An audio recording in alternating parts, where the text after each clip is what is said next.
Gym Elliot ఒక క్రైస్తవ machinery.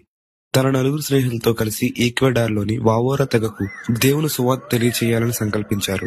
ఈ తెగ అగ్రహశీలులుగా మరియు పరాయి వారిని అంగీకరించిన తెగగా పేరు పొందారు. అయితే జిమ్ మరియు అతని స్నేహితులు ఈ మిషన్ తీసుకోవడానికి సిద్ధంగా ఉన్నారు. ఎందుకంటే వారి విశ్వాసం ప్రకారం యేసుక్రీస్తు గురించి చెప్పడం చావుతో ముడిపడి ఉన్న ఖచ్చితంగా చేసి తీరాలని నిర్ణయించుకున్నారు. 1956లో వారు మొదటిసారిగా తెగ సభ్యులతో కమ్యూనికేట్ చేశారు. ప్రారంభంలో తెగవారు శాంతియుతంగా అనిపించినా ఒకరోజు తెగ సభ్యులు జిమ్ అలాగే తన స్నేహితులను దాడి చేసి ఆ 5 మిషనరీలను హత్య చేశారు. ఆ సమయంలో జిమ్ ఎలియట్ 28 సంవత్సరాల వయసు గల యువకుడు. అయితే ఈ కథ ఎక్కడితో ముగియలేదు. జిమ్ భార్య ఎలిజబెత్ ఎలియట్ తో సహా మరికొంతమంది మిషనరీల కుటుంబ సభ్యులు క్షమాపణ మరియు ప్రేమను చూపిస్తూ తిరిగి అదే తెగ వద్దకు వెళ్లారు. కాలక్రమేణా తెగ ప్రజలు క్రీస్తుని అంగీకరించి మార్చబడ్డారు. జిమ్ ఎలియట్ అలాగే అతని స్నేహితులు ఆ రోజు చేసిన త్యాగం వలన ఈ రోజు ఆ తెగ సభ్యులందరూ రక్షణ పొందడానికి దారితీస్తుంది. జిమ్ ఎలియట్ చెప్పిన ఈ గొప్ప మాటలు నేటికి మనకు ప్రేరణగా నిలుస్తున్నాయి. తన వద్ద నిలవని దానిని త్యాగం చేసి ఎన్నటికీ కోల్పోని దానిని పొందేవాడు మూర్ఖుడు కాదు. క్రైస్తవ జీవితం త్యాగం, ప్రేమ, క్షమాపణ ద్వారా మార్పు సాధ్యమే అని నిరూపిస్తుంది.